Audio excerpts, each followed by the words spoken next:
What lies beneath the sands of time? From mysterious artifacts to puzzling structures, ancient archaeological discoveries continue to baffle scientists and, of course, ignite our imaginations. In today's video, we'll explore the most perplexing finds that still defy explanation, including one of the most famous of all, the secrets hidden within King Tut's tomb. Here are 10 ancient archaeological discoveries that scientists can't explain. Number 10. King Tut's tomb. Discovered in 1922 by the legendary Howard Carter, King Tut's tomb is easily one of the most famous archaeological finds in history. Gotta kick our list off with them. Even though it was smaller than other royal tombs at the time, sure, it was a little small, it was surprisingly untouched by grave robbers, which is pretty rare in ancient Egypt considering how much time has passed. Inside, Carter uncovered more than 5,000 treasures, including the iconic golden mask. Now, what makes this tomb so mysterious is how well preserved it was when they found it. Considering Tut's short reign and his young age, this was honestly baffling. His sudden passing and the rapid burial have sparked endless theories, leaving many aspects of his life and legacy shrouded in mystery. Number 9. Karnak stones. The impressively large collection of megalithic stones that cover the area of Karnak in France have boggled the minds of researchers for years. They're also sometimes referred to as France's Stonehenge. Not a bad title, although they are very different. The Karnak stones are a collection of 3,000 stones, which were all cut from the same rock, and they were put in place somewhere around 500 BC. Now, what confused a lot of researchers was the fact that even though these stones show alignments, dolmens, and other examples of ancient geography consistent with other sites, they really shouldn't have existed in that time period in which they were constructed. Makes no sense. Also, sounds exhausting. Scientists have been trying to decode the arrangement of the stones for years, trying to figure out what it all means, but still, they have no clue. Number 8. Drum Castle. Ancient chambers? All right, let's do this. Back in 2013, while a conservation team was working on Scotland's oldest castle, Drum Castle, they found a previously undiscovered part of the castle. It was a hidden chamber, left untouched for hundreds of years. Dr. Jonathan Clark from FAS Heritage, part of the archaeological team, he recalls window openings on the first floor level, but once he was inside the castle, wherever those rooms were, they were hidden behind bookshelves. They couldn't find them. So they unblocked the windows, took a peek in, and found a hidden medieval chamber. And also, it's important to add, it was in great condition. They hid this thing well. It even had a little toilet in there too. How cozy is that? To quote Dr. Clark himself, he says, "This adds greatly to our knowledge of how the interior of the Tower of Drum was used in the medieval period. In due course, it should contribute a greater knowledge of how 14th century towers were used in their heyday." Yeah, hidden chambers, a hidden toilet. Is this haunted? What do we think? Comment down below. Number 7, the first zoo. Long before the pyramids were even built, Egyptians were getting pretty creative, if you want to call it that. They were the first to see a petting zoo. How brave is that also? Yeah, let's just start touching animals and see what happens. Why not? 6,000 years ago, Heracleopolis was the capital of Upper Egypt during the pre-dynastic period. It was beautiful. Sitting alongside the Nile River, it was clean, everything was untouched, it was beautiful. In those days, perhaps the best way to flaunt your wealth was by getting an exotic pet. There were excavations done back in the late 19th century by English archaeologists James Quibble and Frederick Green. They were the ones who discovered that this town was thriving with over 10,000 residents. But when further studies were performed, they also found the remains of an elephant surrounded in cosmetics, with ivory bracelets and amethyst beads. Really a lovely burial.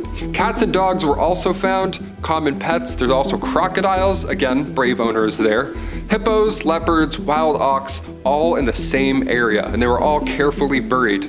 But the broken bones suggest a bit of a cruel history there. Number 6, the Sphinx's hidden chambers. The Great Sphinx of Giza, with its lion's body and its human head, it's kind of hard to miss. It's one of the most iconic symbols of ancient Egypt. However, its purpose, its origins, and secrets are still hotly debated. Ancient texts and local legends speak of hidden chambers beneath the Sphinx's massive paws, possibly, hopefully, containing treasure, sacred texts, or even lost knowledge from a forgotten civilization. Now, despite modern exploration using advanced technology like ground-penetrating radar, these chambers still remain a mystery. No one knows what's inside. Some researchers believe the Sphinx predates the pyramids by thousands of years, pointing to an earlier, even more advanced civilization that might have left behind clues about humanity's distant past. So it's kind of important if we open this one up. Was the Sphinx a guardian, a spiritual symbol, or was it a marker for something far more significant? In 2019, scientists using Earth-based telescopes picked up a mysterious narrowband radio signal coming from the direction of Mars. It was detected by the Breakthrough Listen project, which scans the skies for unusual radio emissions that don't match natural cosmic sources. The signal wasn't like the usual static or cosmic background. It was narrow, focused, and constant for several minutes. At first, they thought it could be interference from satellites or human technology, but checks showed nothing matched the signal's timing or frequency. The discovery wasn't made public immediately. It was analyzed for months before researchers realized their findings. Officially, they say it was most likely some kind of unknown radio frequency interference, but they never found the source. The fact that it appeared to line up with Mars at that moment only added fuel to the fire. While it's not proof of anything extraterrestrial, it's still one of the most unexplained radio detections involving the red planet. High-resolution satellite images of certain Martian regions showed long, translucent, tube-like structures stretching across the landscape. First spotted in the early 2000s by the Mars Global Surveyor, these formations look like giant tunnels with a ribbed structure. NASA refers to them as areniform terrain, or surface channels formed by carbon dioxide gas eruptions beneath the ice, but not everyone agrees. Some independent researchers noticed the tubes seem to run in straight lines and even curve smoothly,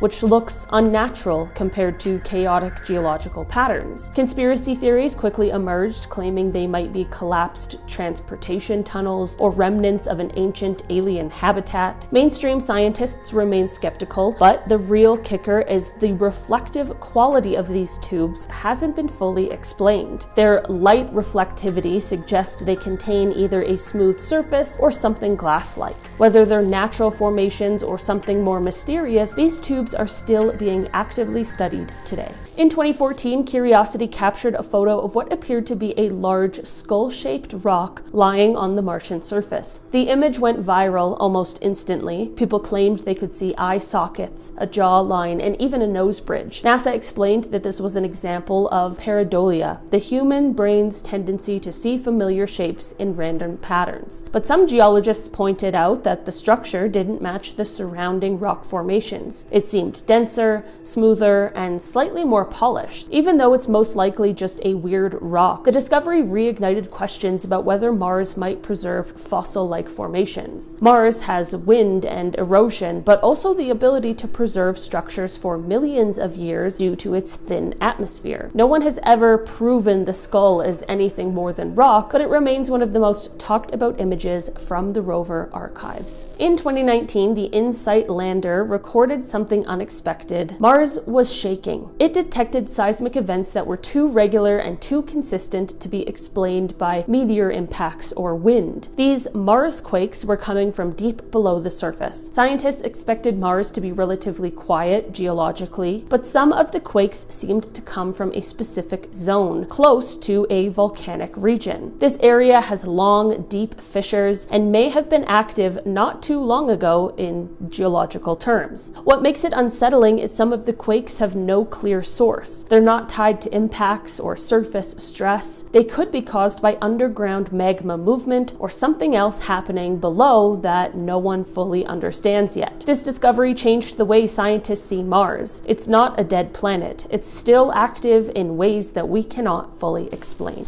Mars has two tiny moons. Phobos, the larger of the two, is on a decaying orbit, slowly spiraling toward the planet. But what's strange isn't just its orbit, it's the eclipse patterns it creates. When Phobos passes in front of the sun, the shadow it casts moves across the Martian surface at incredible speed. Rovers have recorded these events multiple times, but in some cases, instruments also picked up unusual electromagnetic fluctuations at the same time as the shadows pass. The fluctuations don't match what scientists expected from a simple eclipse. They appear like sudden bursts of localized energy. Some have suggested these are just instrumental anomalies. Others believe Phobos might be interacting with Mars' magnetic patches in a way that we just don't understand. And in an eerie twist, some fringe researchers claim Phobos could be hollow. It's a conspiracy theory with no hard proof, but it was once briefly discussed in serious scientific papers observers in the 1960s after astronomers noticed the moon's strangely low density. Officially, it's just a captured asteroid, but the odd signals during its transits remains a genuine scientific puzzle. Scientists just found something strange happening in one of the most important ocean systems on Earth, and they figured it out by studying clamshells. A team led by Beatriz Arellano Nava from the University of Exeter analyzed layers inside two species of North Atlantic clams, which basically record ocean conditions year by year, almost like tree rings. They found that the North Atlantic subpolar gyre, which is a massive swirl of ocean currents south of Greenland, has been acting weird for decades. It might be getting close to a breaking point. This swirl is part of a bigger system that moves warmer water up toward Europe, which is why the continent's winters are much milder than other places at the same latitude. But the clam data shows it's been acting weird since the 50s. According to Nava, the subpolar gyre was recently acknowledged as a tipping element, end quote. That means if it weakens too much, it could trigger, quote, more extreme weather events, particularly in Europe, and also changes in global precipitation patterns. The last time this system collapsed was during the 13th and 14th centuries, right before the Little Ice Age, when average temperatures dropped several degrees and rivers across Europe just froze solid. Scientists don't think that exact scenario will repeat, but it's still unsettling that the same kind of instability is showing up again.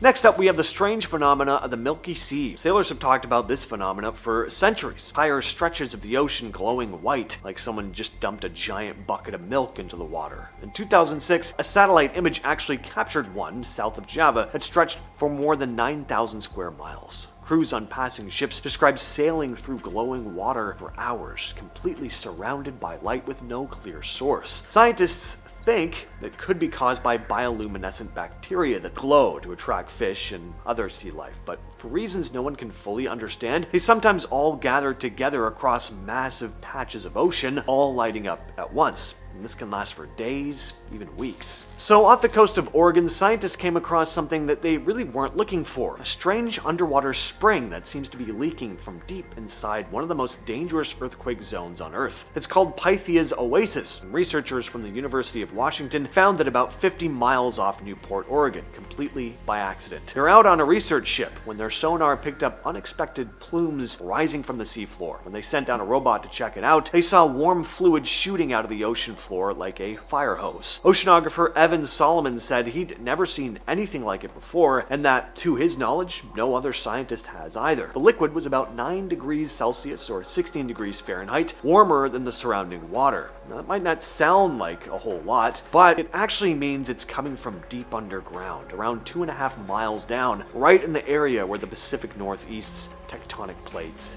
meet. The same spot that could one day unleash a massive earthquake. See, that liquid acts like a kind of lubricant between the tectonic plates. Solomon compared it to an air hockey table. When pressure is high, the plates can slip easily, but when fluid leaks out, friction starts to build up. There's a weird spot in the Indian Ocean where gravity is weaker than anywhere else on Earth. It's called the Indian Ocean Geoid Low, or sometimes just the gravity hole. It sits southwest of Sri Lanka, and if you could remove the ocean's tides and currents, the sea surface there would actually dip about 106 meters, that's over 300 feet, lower than normal. It was first found in 1948 by a Dutch scientist named Felix Andries Venning-Menis, who was measuring gravity from a ship. Decades later, scientists still aren't totally sure what's causing it. A 2023 study used computer models and earthquake data found that when India split off from Africa millions of years ago, pieces of old ocean crust sank deep into the earth, while lighter, hotter rock rose up underneath. And that mix of heavy and light material could make gravity weaker in that area, but not everyone is convinced. Some scientists point out that this doesn't explain other weird gravity spots near Africa. So for now, this massive dip in Earth's gravity field is still one of the planet's biggest unsolved mysteries. And finally, in 2011, a Swedish dive team called Oceanic picked up something strange on sonar while searching for shipwrecks in the Baltic Sea. A perfectly circular object, about 200 feet wide, sitting 300 feet below the surface. The sonar showed clean geometric lines and what looked like almost a a stair-type formation leading up one side. Team member Peter Lindbergh said the shape had straight edges and right angles, and that it didn't look like any natural rock he'd seen before. When they returned with an underwater robot, they said the surrounding seafloor even looked like a, quote, runway leading up to the object. Samples they collected were sent to scientists, and while most said they appeared to be natural rock, others did admit that something about this thing didn't add up. Marine archaeologist Goran Ekberg said, a natural geological formation can't be ruled out, but I agree the finding looks weird since it's completely circular. And Martin Jacobson, a marine geologist from Stockholm University, said he'd need, quote, more material before making an official statement. So, sure, it could just be an oddly shaped rock formation, but nobody's officially proven what the Baltic Sea anomaly really is. Number 5. Fiddler's Theater. Excavations in Rome revealed the remains of a Theater Neroni, a private theater used by none other than Emperor Nero himself, previously known only through texts. Now, this discovery provides a physical context to these historical accounts of Nero's reign. I thought Nero was a brat when he made a palace for his horse, but his own private theater? Imagine doing an entire show for one person. How awkward is that? Although I am doing that right now with producer Chris. It's not that awkward, it's kind of fun, it's nice. Number 4, Israel Tomb. Looking back to the Dark Ages in Shamir Heights, northern Israel, this tomb is massive. It's made up of 400 tons of boulders and it stretches 65 feet wide. This burial chamber goes back 4,000 years. Now, it could mean that humans were part of an organized society that long ago, especially considering the art that they found on the ceiling inside said dolmen, but this is the first time that art has been documented in one of these chambers in the Middle East. That's why it's so important, and we haven't quite figured out what the ceiling carvings depict yet. So far we think arrows or anchors, but inside the actual grave there were 3 sets of human remains, so it had been used for quite a while. While excavating the ancient gravesite, archaeologists also found colored beads. Yeah, we got beads and bones. Come on in, welcome to my tomb. One of the most intriguing parts of this grave has to be the lines carved in the ceilings. All the lines connecting to one single arc. What does that mean? I'm good at video games, I want to figure this out. Number 3, the Tomb of Ai. Unearthed by the legendary Howard Carter, classic, he's just digging up everyone. Back in 1907, the tomb of A, the pharaoh who took the throne after King Tut, rests in the Valley of the Kings. Now, the real intrigue surrounding A's tomb comes from his rapid rise to power, which is still tied to the controversial circumstances of King Tut's passing. Was Ai involved in his passing at such a young age, or was he simply a pawn in this larger royal drama? That's what we hope to figure it out every time we dig one of these guys up. Now, the tomb itself is filled with stunning artifacts, hinting at his considerable influence, yet the mystery deepens when you look at his short reign and the near silence in historical records about his burial and about his royal connections. Why is his legacy so vague? Was he truly a legitimate ruler, or was his rise to power more complicated than we know? These unanswered questions keep A's tomb and his role in history covered in mystery. Number 2, oldest inscription mentioning Odin. In Denmark, a remarkable archaeological find was made with the discovery of a golden disc from the 5th century. It was part of the Vindeliv hoard. Now, this disc contains the oldest known inscription of the name of the Norse god Odin. You know, Thor's dad, Anthony Hopkins, that guy? Previously, the earliest evidence of Odin worship was dated 150 years later, making this discovery significant for understanding this pre-Viking spiritual landscape in Scandinavia. Number 1, Göbekli Tepe. This monument is not only mysterious because we don't know much about its origins or anything at all, but it also caused quite the headache for researchers because it completely rewrote the timeline of the Neolithic era. Yeah, whoops, we missed one. We missed a big one, actually. The Neolithic era was the final period of the Stone Age where early humans began the process of domestication of animals and agriculture, right? It's when we kind of upped our game. For years, researchers believed that this era is what brought people towards the process of holding rituals and creating monuments to their beliefs. However, upon discovering Göbekli Tepe, that idea was completely erased. Now this mysterious site suggests that it was the work of early hunter-gatherers that made this temple a ritualistic center. So this would have happened far before these individuals decided to create settlements and begin the agricultural revolution. So based on that timeline of human settlements and such, this makes no sense. Why did they do this? Why did they make this? Based on evidence found at this site, that mind you is 6,000 some odd years older than Stonehenge, groups of hunter-gatherers came to this site in Urfa, Turkey, around 11,500 years ago and carved out a ritualistic site out of limestone that covered the entire area. So it's believed that Göbekli Tepe was just designed as a stopping point for these early humans. It was a place to meet, hold feasts, and then, of course, depart. Now, soon enough, the desire to regularly hold these gatherings prompted the early humans to domesticate plants and animals to have a more dependable food source. So with that in mind, it's believed that these rituals are what gave way to agricultural revolution, and not the other way around. Yeah, they were the OGs. Imagine inventing agriculture. Hey, I have an idea.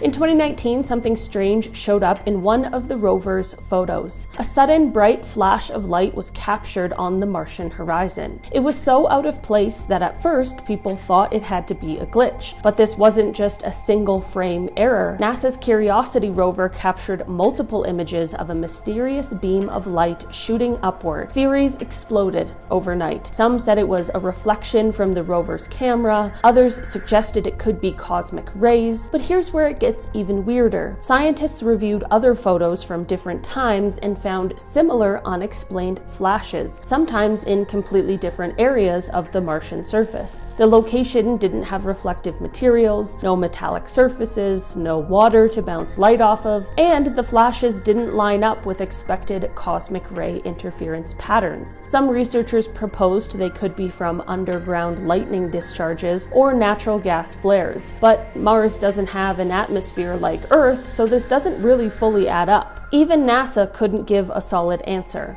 Officially, they called it anomalous light reflection. Unofficially, it's still one of the strangest photographs Curiosity has ever taken. Back in 1976, when Viking 1 orbited Mars, it took an image that shook the world. A massive landform in the region known as Cydonia looked almost exactly like a human face. The photo was released by NASA, and people immediately started speculating. Was this proof of an ancient civilization on Mars? NASA initially said it was just shadows playing tricks on the human brain. But what made it more interesting was that when later missions rephotographed the area with better cameras, the structure was still there. The improved image showed a more eroded, less defined face, but the symmetry of the features remained surprisingly clear. Geologists say it's a natural mesa, but several independent scientists and researchers pointed out that the proportions of the face seem too symmetrical to be pure coincidence. Some even mapped geometric alignments between the face and other nearby formations, suggesting it might have once been an engineered structure. Mainstream science doesn't support that theory, but the face on Mars remains one of the most famous Martian mysteries. It's the moment Mars went from being a boring red rock to a planet that might be hiding some secrets. In 2013, something unexpected happened. The NASA Curiosity rover detected a sudden spike of methane gas in the Martian atmosphere. Methane is important because on Earth, most of it is produced by living organisms. It can also be produced geologically, but Mars doesn't have the right conditions for that in any known abundance. The spike wasn't small either. It was 10 times higher than usual background levels. A few days later, it disappeared again. This pattern repeated multiple times over the years with seasonal bursts that still don't really make sense. NASA and the European Space Agency tried to coordinate their orbiters and rovers to catch the methane as it appeared. Sometimes they found it, sometimes they didn't. The inconsistency only deepened the mystery. One of the leading theories is that the methane might be coming from underground pockets, possibly trapped for millions of years. But if the methane is being released now, it means something below the surface is still active. Whether that's geological or biological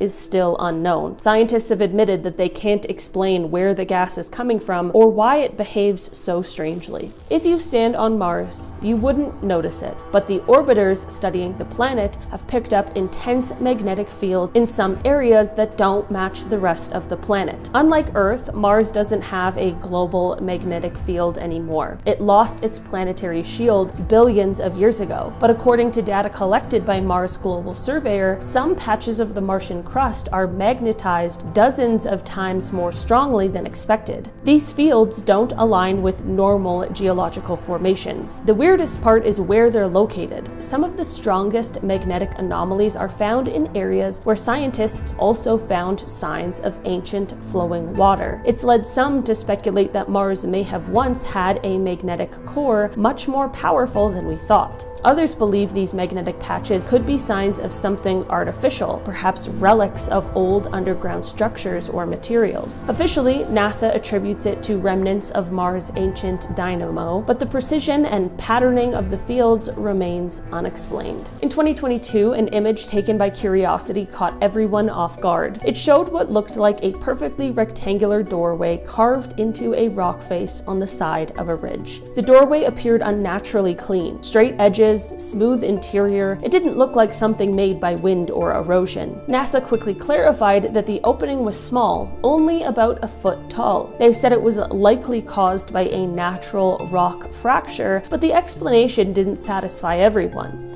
The cut looked too clean. The surrounding layers suggested some sort of deliberate shaping. Some geologists said it resembled tectonic shear or collapse from a rock layer splitting, but others pointed out that the area showed no major recent seismic activity. The fact that it resembles an entryway adds to its eerie effect for sure, like it's a little door for aliens. Even if it's natural, it's a perfect example of how alien landscapes can mimic intelligent design. And for those who believe in past civilizations on Mars, the doorway remains one of the most compelling pieces of visual evidence. Off the coast of central California, there's a stretch of seafloor that's full of these mysterious holes. It's called the Sur Pockmarked Field, about 500 square miles of strange, perfectly round craters. For years, scientists figured these holes, which are about 16 feet deep and up to 600 feet wide, were made by methane bubbles leaking up through the mud. That theory fell apart when researchers from the Monterey Bay Aquarium Research Institute, Stanford, and the United States Geological Survey sent underwater robots to actually check it out. There were over 5,200 craters, and each one was almost perfectly spaced apart. It was like someone had used a ruler to place them. Even stranger, when they dug into the seafloor, there was no trace of methane anywhere. What they found were layers of mud interrupted by sheets of sand, the kind that forms after huge underwater landslides called sediment gravity flows. Basically, something massive must have ripped through this area thousands of years ago, digging out the holes and then leaving sand and mud behind. The tops of the holes got covered again, but round shapes stayed, which is why you can still see them today. But according to scientist Eve Lunston, we were unable to determine exactly how these pockmarks were initially formed. So why the holes formed is still a mystery, but at least they've figured out why the holes are still visible. In August of 2023, a team aboard the National Oceanic and Atmospheric Administration ship Okeanos Explorer came across a mysterious golden dome stuck to a rock 2 miles under the Gulf of Alaska. One of the videographers on the dive first called it a yellow hat, but as the camera zoomed in, it looked more like an egg, a perfect little sphere about 4 inches wide, with a smaller tear near the bottom showing the same golden color inside. The crew had no idea what they were looking at. Some guessed it was a, quote, dead sponge attachment. Others thought coral, maybe an egg casing. Nobody could say for sure. They collected it using a suction tool on their underwater robot, and when the video went public, it blew up online. The news started calling it the Golden Orb. NOAA's Sam Candio said they know it's, quote, biological in origin, but that's about it. There's this strange light in the Pacific Ocean that Polynesian navigators have known about for hundreds and hundreds of years. They call it tilapa. It's described as a white flash or streak that shoots through the water, sometimes just under the surface, and somehow experienced sailors could follow it to find islands that were far beyond the horizon. Some people have called it underwater lightning. Others simply call it the flashing. But to this day, no one really knows what this light is. The first person to really bring Tilapa to wider attention was David Lewis, who wrote a book called We the Navigators in 1972. He worked with traditional Polynesian sailors from remote islands who said Tilapa could be seen up to 100 miles from land and always pointed in the direction of an island. Lewis described it as streaking, flickering, and darting, but never jagged like lightning. Later, a scientist named Marianne George, who studied Tilapa alongside David Lewis, saw it for herself. She ruled out everything from glowing plankton to auroras to light reflections, basically every logical explanation. Back in the 1990s, NOAA's underwater microphones started picking up sounds that nobody could identify. Not whales, not ships, not earthquakes. These hydrophones were originally set up to track submarines during the Cold War, but once scientists started using them for ocean research, they started catching all sorts of strange noises. One of the most famous of these mysterious sounds is what's been called the upsweep. It's this repeating pattern of long, rising tones like a siren slowly winding up. It was first recorded in 1991 across the Pacific. It's not constant, but shows up strongest in spring and fall. NOAA still doesn't know exactly where it's coming from.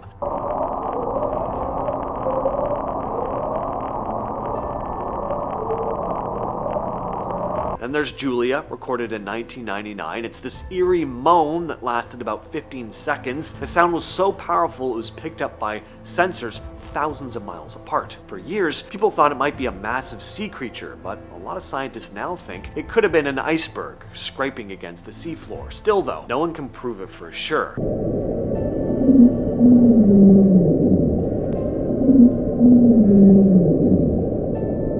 And then there's also the bloop. Recorded in 1997, it was loud enough to be detected by multiple hydrophones over 5,000 kilometers apart. This one had an organic quality about it that freaked a lot of researchers out.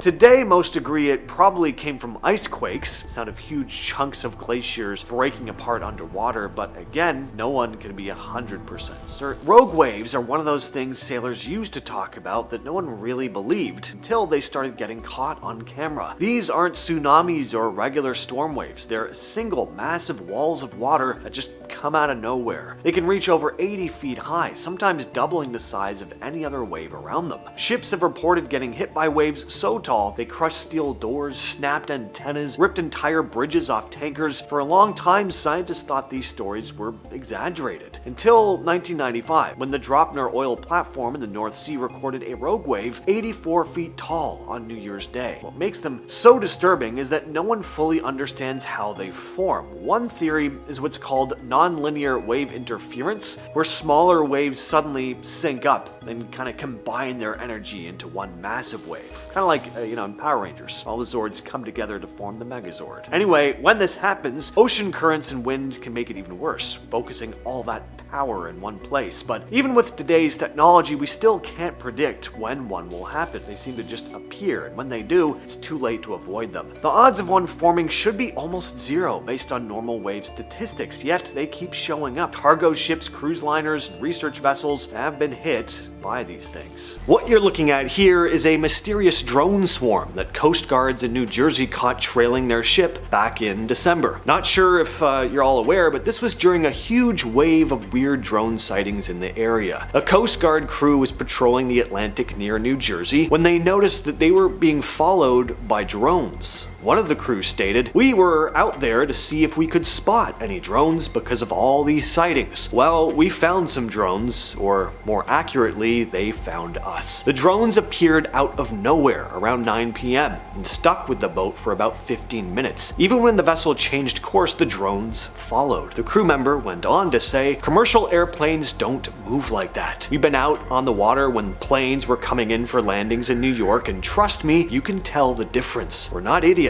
We know what drones look and sound like." Then the drones banked left toward the shoreline and disappeared. When asked about it, White House spokesman John Kirby gave the usual government answer, which was basically nothing to see here. "We assess that the sightings to date include a combination of lawful commercial drones, hobbyist drones, and law enforcement drones, as well as manned fixed-wing aircraft, helicopters, and even stars that were mistakenly reported as drones." He also said said the Coast Guard likely mistook airliners for drones. The guardsman was not having this. He doesn't pretend to know what they were exactly, but he's clear on one thing. They, quote, weren't the types of drones you can buy at the store. These were government drones. Tina Kalig was just looking out her window in Hill Country Village, Texas, when she spotted something weird walking through her yard. She had no idea what she was looking at. I was inside and I looked out in the yard and saw an animal right here and thought,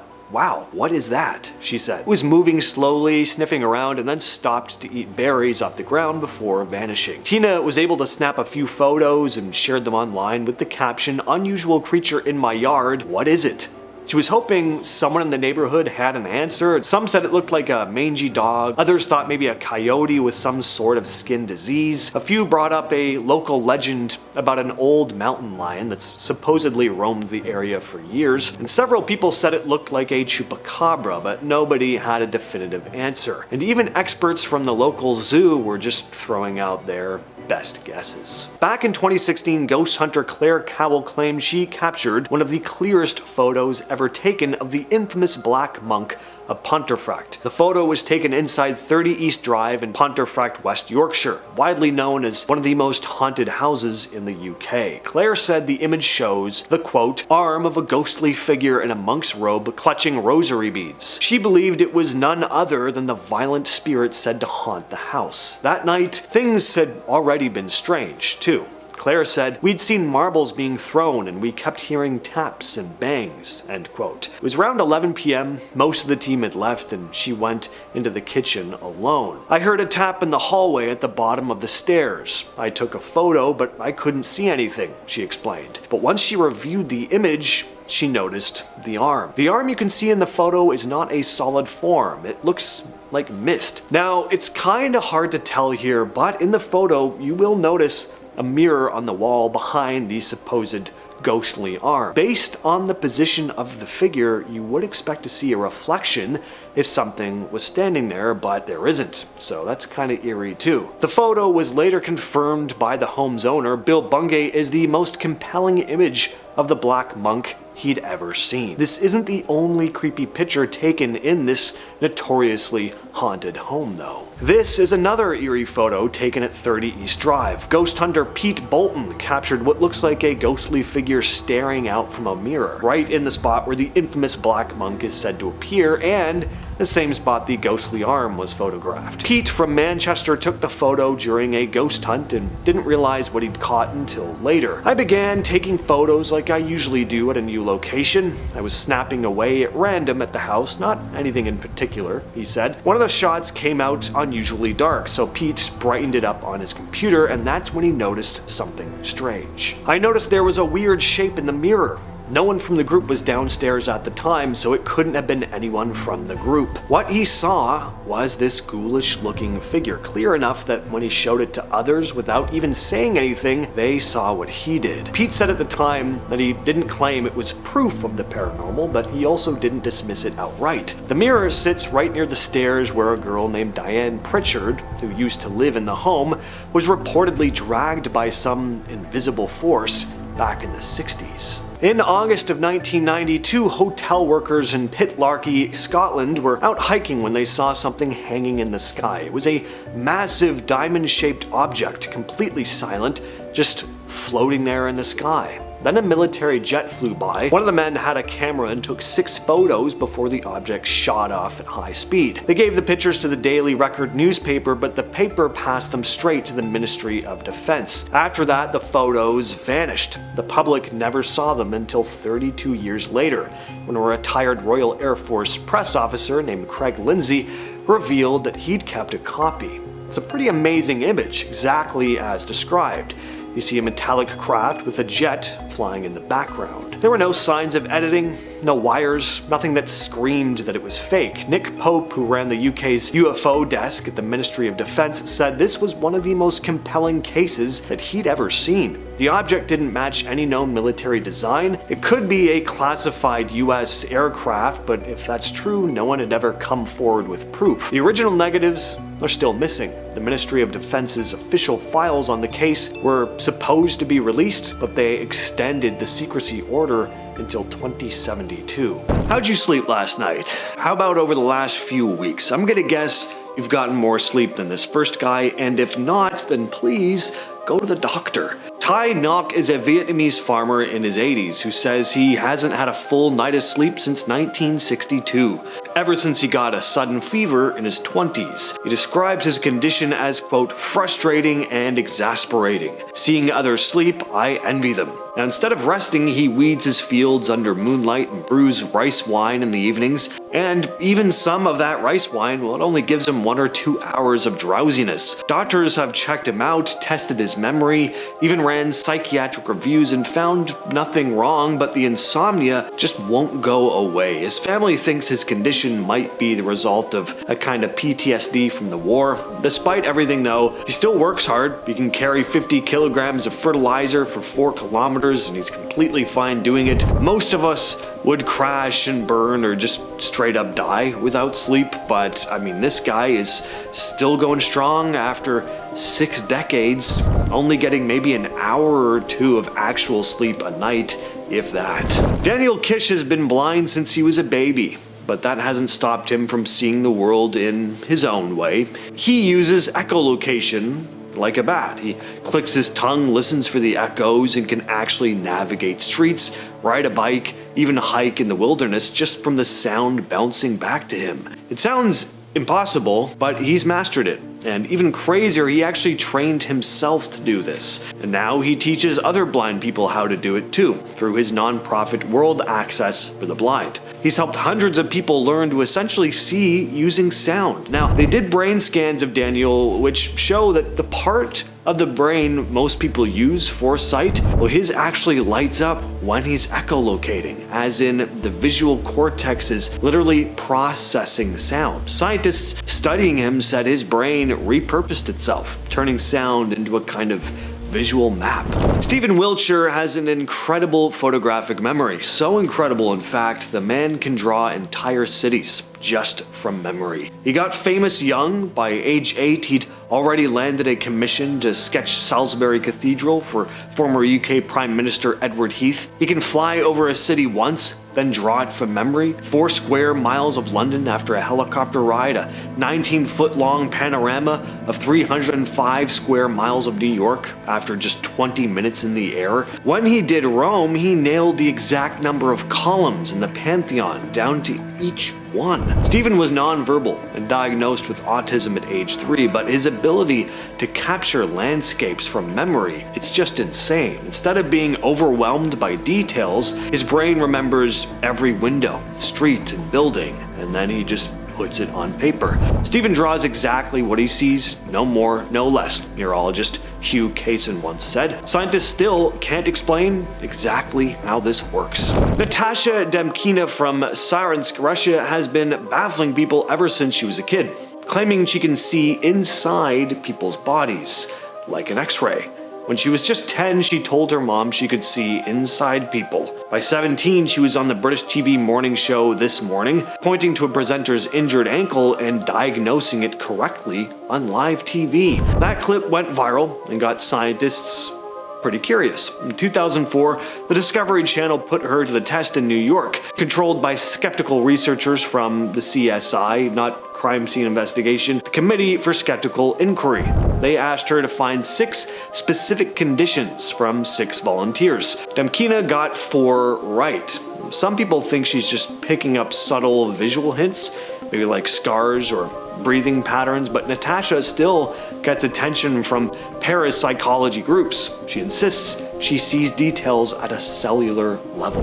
How long have you gone without eating or drinking? Probably not as long as Prahlad Jani, an elderly Indian man who was observed not eating or drinking for 15 straight days. He also claimed at the time that he'd gone 70 years without eating or drinking, and I'm gonna call total BS on that, but 15 days is still really impressive and concerning. In 2003 and again in 2010, doctors locked him in a hospital room under constant CCTV for 15 days. Voluntarily, I said locked, he did this voluntarily. They watched him not eat or drink, and famously he didn't pee or poop either, which makes sense. After 10 days, Dr. Sadir Shah said they couldn't find any obvious medical issues. His bladder had urine, but it was absorbed and maybe recycled in the body, the doctor explained. Something that'd normally kill a person if untreated, by the way. In the 2010 test, Johnny lost a few kilos, then surprisingly gained a kilo back without having consumed anything. Some thought that was a little sketchy, but the team said it showed, quote, extreme adaptation to starvation and water restriction. He credited his survival to a hole in his palate through which a goddess supposedly dripped water into him. Johnny died in 2020 at age 90, still holding on to his claims. Reddit user Daddy Sprinkle shared this image here. Do you notice anything? Aside from the guy standing in the picture, obviously, there's a figure crouching in the grass behind the man. Thing is, nobody knows what this figure is. The Reddit user said the picture was taken by his father's girlfriend while they were hiking in the Rocky Mountains, Colorado. The image shows his dad standing outdoors, seemingly alone, but when they looked closer, they spotted the odd figure in the background. What's extra odd is how short the thing seems to be. I mean, the grass is not very tall. According to Daddy Sprinkle, no one was around when the photo was taken. His dad had just come from the area where the figure is, and he said that it was completely empty. His girlfriend also said she didn't see anyone standing behind him at the time. And if you think this is just some glitch at the camera, well, we do have some movement. This was a live iPhone photo, meaning it also captured a short video clip. Take a look at this. Now we see the thing slightly shifting from left to right. I don't want to jump to conclusions, but the figure does have a certain alien type quality about it, doesn't it? And it's the squatness of it. Kind of reminds me of E.T. Paul and Evelyn Trent lived in a small farm just outside McKinville, Oregon. One evening in May of 1950, Evelyn saw something shiny in the sky and called out to Paul. He grabbed his camera and took 2 photos of what looked like a metallic disc flying through the air. A few weeks later, their local newspaper ran the photos, and then Life magazine picked them up. From there, it became one of the most talked about UFO sightings in the United States. Kodak analysts checked the negatives and found no signs they'd been tampered with. And remember, these were the days long before digital editing was even a thing. The lighting and shadows were also consistent with the time of day the Trents claimed to have taken them. Skeptics have tried for decades to explain this away, saying it might have been a thrown pie tin or a model on a string, but no one's ever recreated the photos in a convincing way. The Trents didn't profit from the attention either, and they never changed their story. Even into old age, they stuck to what they said they saw. Notice anything strange about this image? What if we zoom in a little? Well, that's strange, isn't it? Reddit user solid_ace6 shared this image saying that the photo comes straight from NASA's own website. It was taken long before things like Starlink satellites were even around. Clearly, we can see 5 silvery, circular-shaped objects lined up in space just beyond Earth. Judging by how big they look next to the planet, whatever they are, they're pretty big too. So what are these things? I have no idea. I can't find any info on this image beyond this post. So what do you all think? Share your thoughts down below. Starting in the early 80s, people living in the Hasdalen Valley in central Norway began reporting strange lights in the sky. They were glowing orbs, sometimes white, sometimes yellow or red. They'd hover, shoot across the valley, or slowly drift along the mountains. They'd appear randomly, day or night, and sometimes stick around for over an hour. Locals saw them so often that people actually stopped thinking it was weird at all. It just became part of the landscape. Scientists got involved in 1983 when a group of researchers from Oxford University set up a project aptly named Project Hasdalen. They brought in proper gear, cameras, radar, and electromagnetic sensors, and they did catch the lights. What they found was that the lights didn't behave like any known aircraft or natural weather phenomena. Some would split in 2 or suddenly disappear, others would shoot upward at impossible speeds. The radar showed solid objects, too, not just energy or reflections. They also analyzed the area and found elevated levels of rare elements like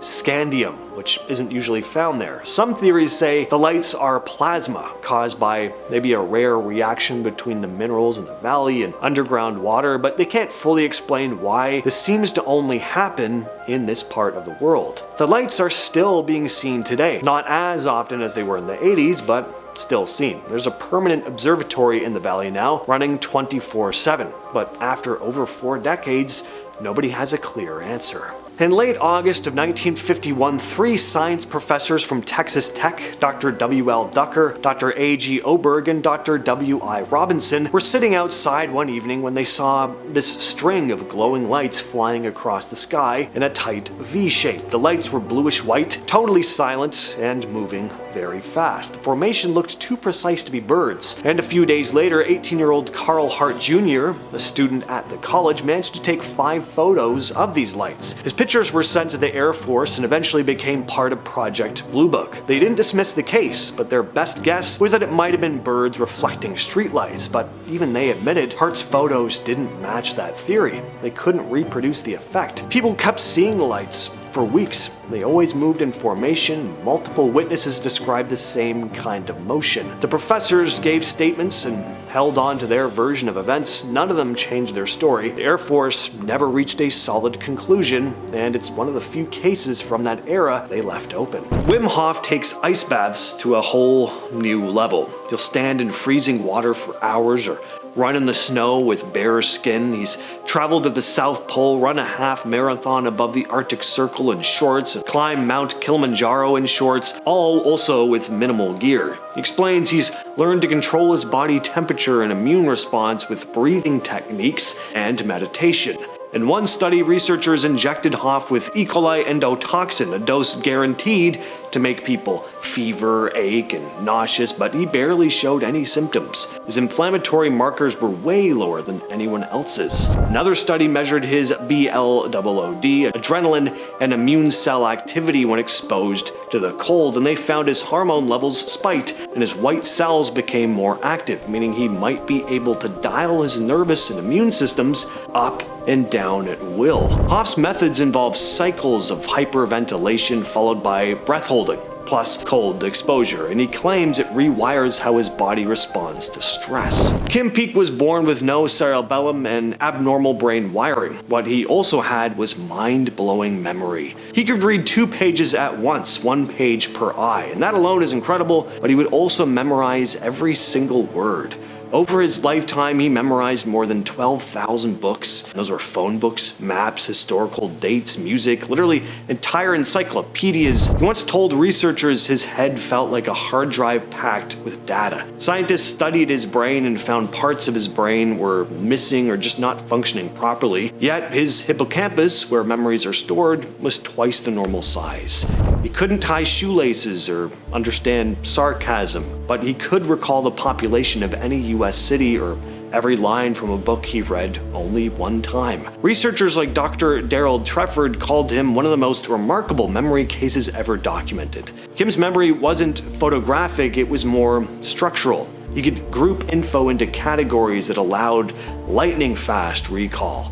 He once drew a detailed map of the continental US from memory, including state names, borders, major highways. While no one can fully explain how his brain worked, neuroimaging showed his unusual brain wiring let him store massive amounts of information without the interference that the rest of us experience. He passed away in 2009, but his brain is still being studied. They're hoping that learning more about his brain could help one day repair memory in diseases like Alzheimer's. Akiana Kramerink was basically born painting. By the time she was 6, she was doing portraits that looked like they came from a trained adult, but she'd never had a single lesson. Her most famous piece, Prince of Peace, looks like a Renaissance painting, and she made it when she was just 8 years old. It's a painting of Jesus, and clearly the detail is nuts. down to the light in his eyes, the texture of the beard. She says she saw him in a vision and just painted what she remembered. Oceanic kept having these vivid dreams of places she said were too beautiful to describe, so she would just wake up and start painting them. By age 10, she was doing massive canvases that looked like they came from someone who'd been studying art for decades. People thought there had to be some kind of trickery going on here. Maybe her parents were helping. But no, videos do show her doing this all herself. A neuroscientist once said her brain is just wired in a way we don't understand.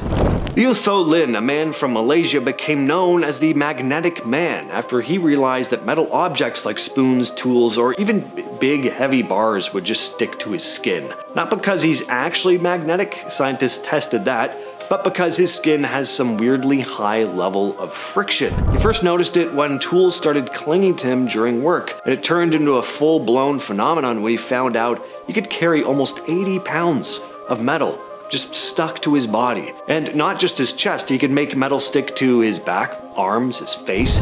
He'd been tested by researchers and has done live demonstrations on TV, and no one's found anything fake about it. His skin just has this natural, extra grippy texture that somehow keeps heavy objects from falling off.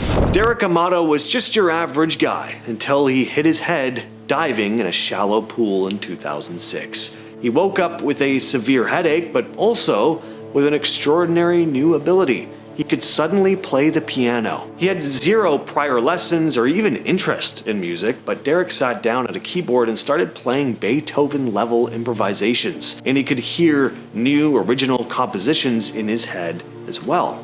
He'd been accused of faking it, but clinics screened him.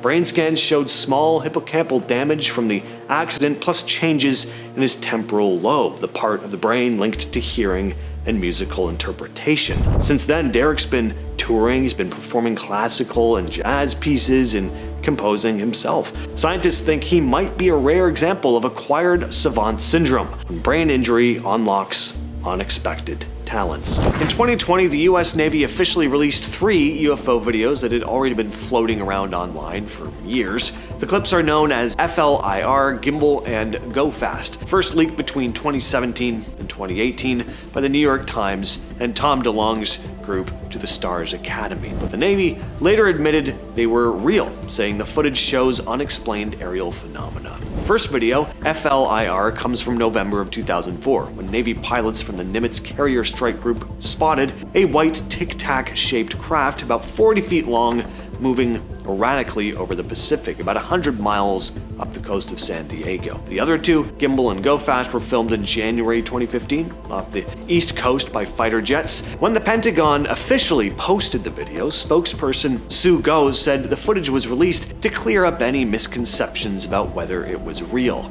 The Navy says the objects are still unidentified. Between late 2007 and early 2008, a small Texas town called Stephenville turned into ground zero for one of the biggest UFO sightings in US history, probably. Over 300 people claimed they saw this massive craft, sometimes described as a mile long and 4 city blocks wide, gliding through the sky. People said it had 7 glowing orange lights and made no sound, with no visible engines. So all these people showed up to see what was going on, turning the town into what investigator Robert Powell called a circus. Powell, a nanotech engineer, teamed up with radar expert Glenn Schultz to dig through FAA radar data, which confirmed something strange really was there. They found something moving around 2,100 miles per hour. It was not any known aircraft. Local reporter Angela Joyner, who first broke this story, became so obsessed with finding the truth that she ended up losing her job over it. Powell said she felt she owed it to the citizens to give them answers.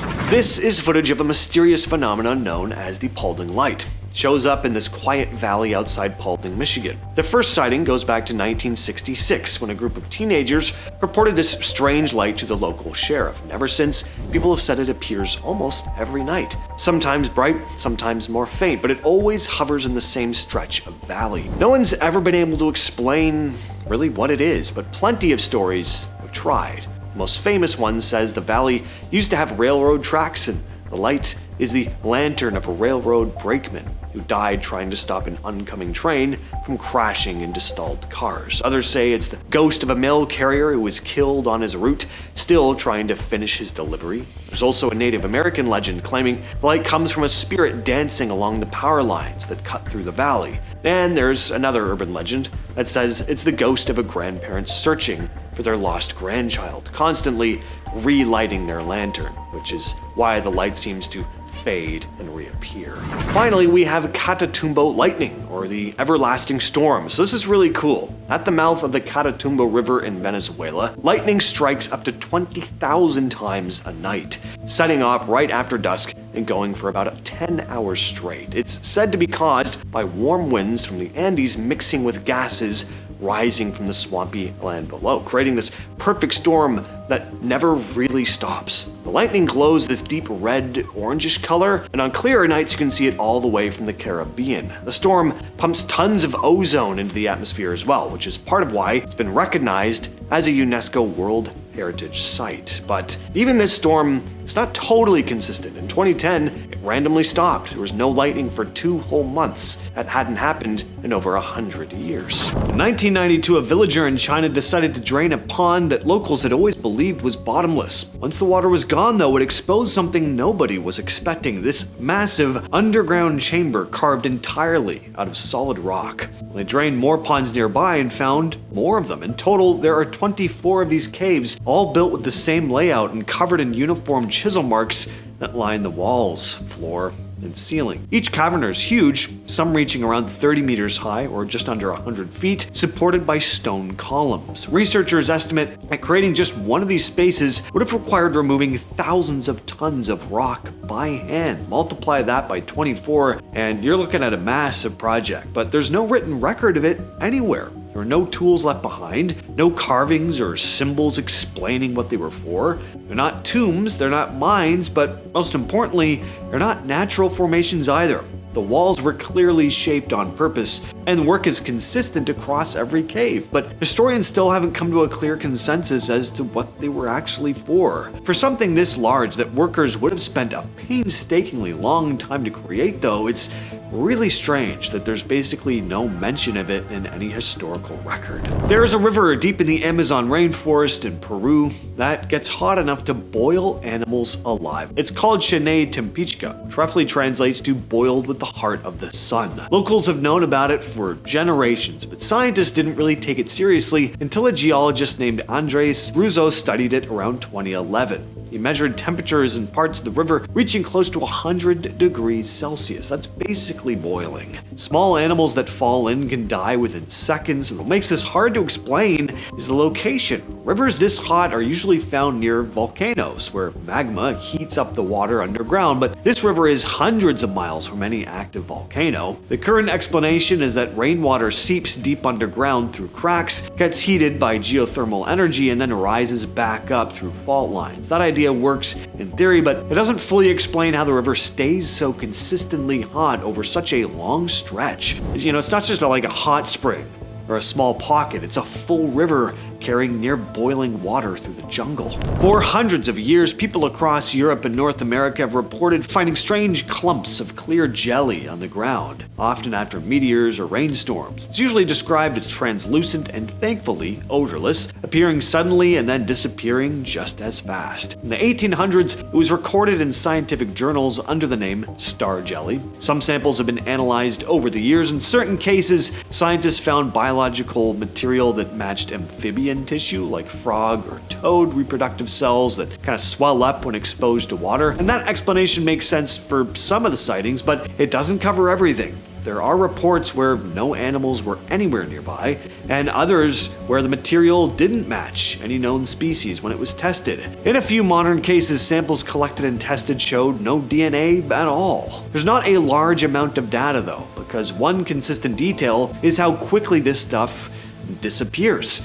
Within hours, sometimes even minutes, it breaks down and it's just gone. So that makes it difficult to properly study. That's part of the reason there's still no single confirmed explanation that covers every case. In 2011, a Swedish exploration team called Oceanic was scanning the floor of the Baltic Sea when they picked up something strange on sonar. It showed up as this large circular object sitting on the seabed, almost like a ship. When they went back to check it out, divers said their equipment started glitching near the site. Cameras and satellite phones would just stop working, then come back once they moved away. They also described the object as solid and rocky with odd shapes that didn't really look like a normal natural formation. Samples from the area were later studied by geologists, including researchers from the Stockholm University, who said it was probably glacial rock shaped by moving ice during the last ice age. And that explains part of it, sure, but still doesn't really line up with the clean, circular shape seen on sonar or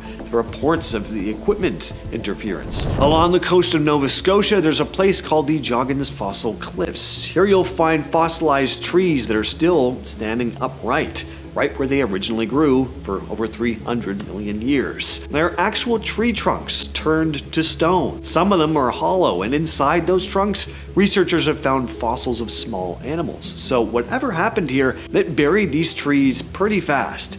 The main explanation is that this area used to be a swampy forest hundreds of millions of years ago. Flooding would come through and dump layers of sediment over everything, burying the trees. And it would happen again and again, stacking layers on top and preserving what was underneath. That explains the general idea, but not completely. For trees to stay upright long enough to fossilize like that, they'd need to be buried pretty quickly and under very specific conditions, and not just once, but repeatedly across a large area. So it starts to look less like a slow, steady process and more like the environment kept getting hit with sudden events that buried entire sections of the forest almost all at once, and that part is still a bit of a mystery. Imagine you're reading a history book that goes from the year 500 right up to 1500, but when you turn the page, the next chapter suddenly starts in the year 2024. A huge chunk of the story gone. That is exactly what's happening in the Earth's crust, a phenomenon called the Great Uniformity. In rock formations all over the world, including the Grand Canyon, there's a point where 500-million-year-old rock sits directly on top of rock that is over 1 billion years old. That means roughly 500 million to 1 billion years of geological history just isn't there. It's not just missing in one spot either. The gap appears on almost every continent. Geologists have been debating for years where all that rock went. One theory is that during a period called Snowball Earth, massive glaciers acted like giant sandpaper, grinding away miles of the Earth's crust and washing it in the oceans. But that theory doesn't explain everything, because some of the missing rock seems to have vanished at different times in different places, so we can't blame it all on a single global freeze. Pretty strange.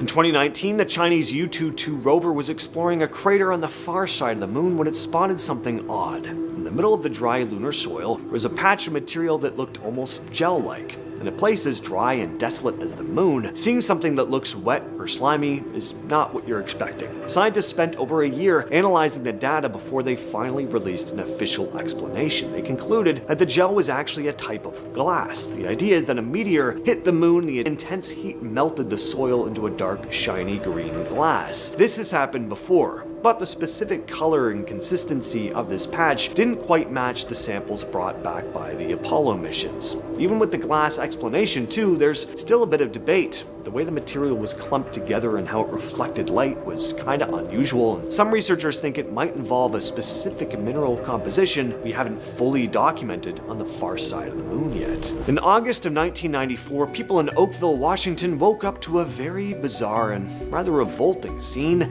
Instead of rain, tiny gelatinous blobs were falling from the sky. And it was bad enough that goo was dropping down on people's heads, but then people started getting sick. There were reports of severe flu-like symptoms, respiratory issues, and intense dizziness that lasted for weeks. One woman even took a sample of the substance to a lab at the Washington State Department of Ecology. A microbiologist there looked at it under a microscope and found that the blobs contained 2 types of bacteria, one of which is found in the human digestive system. Over the years, theories have gone everywhere. Some people suspected the military had been carrying out some kind of testing. Others thought the blobs might be pulverized jellyfish waste that had been sucked up into the clouds by offshore military bombing practice and then rained back down. Another theory is that they were star jelly. We talked about star jelly in part 2 of this series. The biggest biggest problem with solving the case, though, is that the original samples eventually vanished from the labs. So without the physical evidence, scientists can't really confirm anything. It's especially odd, though, that people were getting sick in this case. That wasn't really a thing in most standard star jelly cases. About 10 years ago, astronomers spotted a star in the Cygnus constellation doing something unexpected. It's officially called KIC 8462852, but everyone just calls it Tabby's star. Usually when a star flickers, it's because a planet is passing in front of it, which might block maybe 1% of the light, but Tabby's star was suddenly dropping by 22%. That isn't a planet, that's something way more massive. Researchers have spent the last decade throwing every theory they have at this thing. They thought maybe it was a giant swarm of comets, but you'd need thousands of them all hitting the same spot at the same time, which is statistically not very likely. They looked at dust clouds too, but the way the light changed didn't match the signature of space dust at all. And it gets even weirder though. The star isn't just flickering, it's actually fading away. When scientists look back at old photos from the late 1800s, they realize the star is about 14% dimmer now than it was a century ago.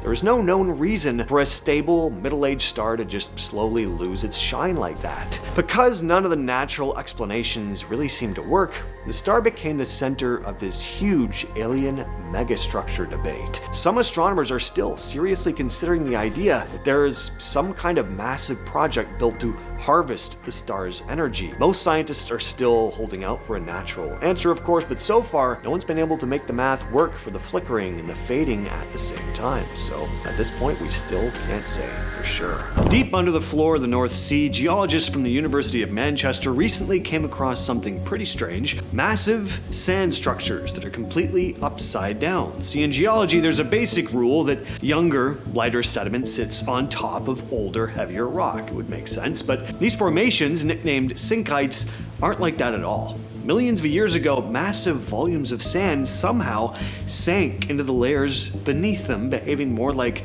a heavy liquid than solid Earth. Scientists discovered this using high-resolution 3D imaging, and the scale is shocking. We aren't talking about a small patch of ground. These are colossal pillars of sand that moved through solid rock. The best guess right now is that some kind of ancient earthquake hit and briefly turned the ground into more of a slurry than a solid, like how you can shake wet sand and it starts behaving almost like water, but the amount of force that would need to be generated to cause something like this to happen is beyond anything we've ever documented. The James Webb Space Telescope was sent up there to find the first stars, the very beginning of everything, but what it actually found might be even bigger than that, and not in a good way. Astronomers spotted a bunch of small reddish objects in the most distant parts of space, which they nicknamed little red dots. One of them turned out to be a black hole with no galaxy around it at all. And it's got the mass of 50 million suns. That alone is crazy to try and wrap your head around, but this thing exists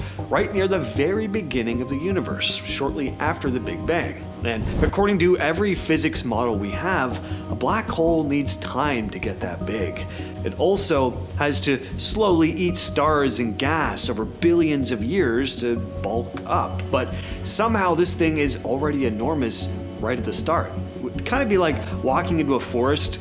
It was just planted a week ago, and then you just find this big, full-grown oak tree sitting in the middle of it. And you're like, what?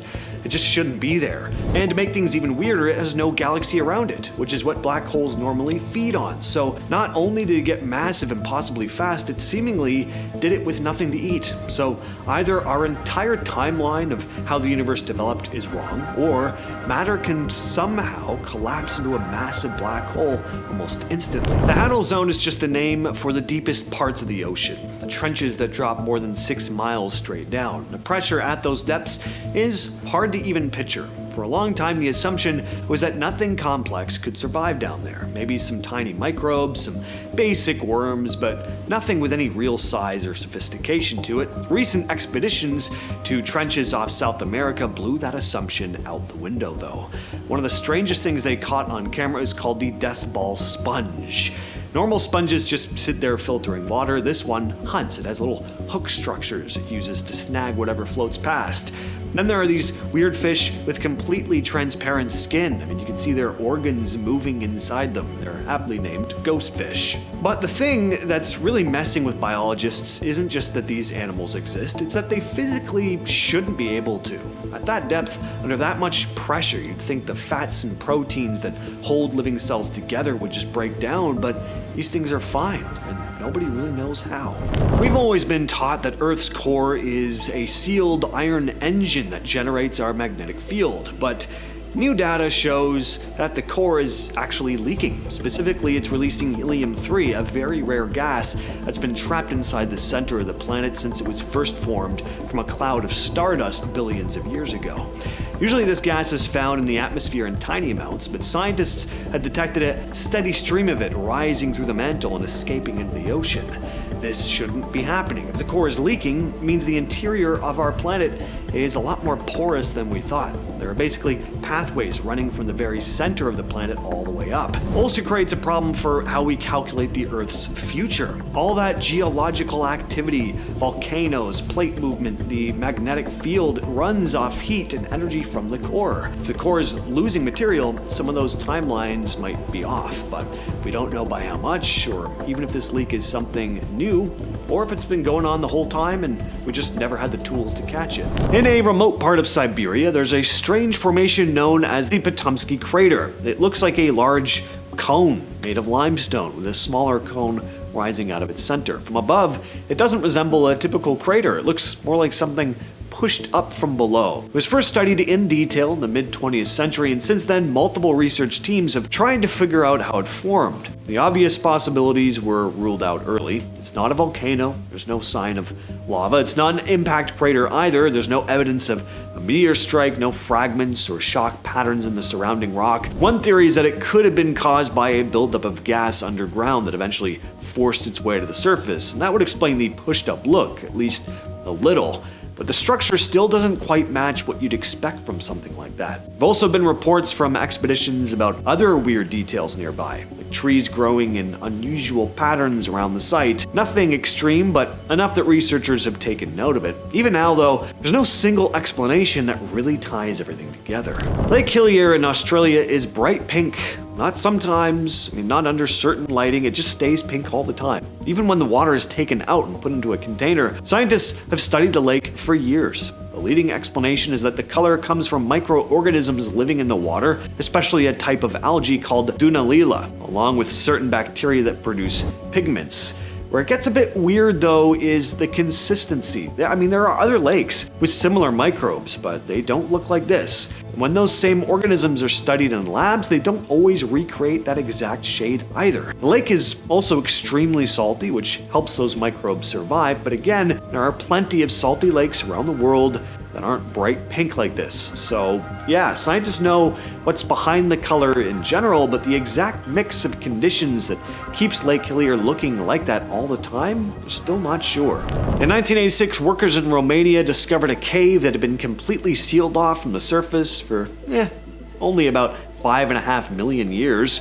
But when scientists went inside, they actually found a fully functioning ecosystem, one that obviously wasn't relying on sunlight at all. The whole food chain starts with bacteria that get their energy from chemical reactions, mainly involving sulfur and methane. Everything else down there feeds off the system in one way or another. Inside Mobile Cave, the air is nothing like what we're used to either. Oxygen is low, and there's a mix of gases that would be toxic to most animals. Somehow, that hasn't stopped it from supporting dozens of species. You've got insects, spiders, all kinds of small creatures that don't exist anywhere else on Earth. A lot of them don't even have eyes, and their bodies are pale since there's no light down there. What really stands out is how stable it all is, too. This isn't some temporary thing. The system has been running on its own for millions of years, completely cut off from the outside world, and it still manages to support multiple layers of life. Back in 1972, scientists at a uranium plant in France noticed something pretty odd. The uranium they got from a mine in Gabon, Africa was missing a bit of a key ingredient, something called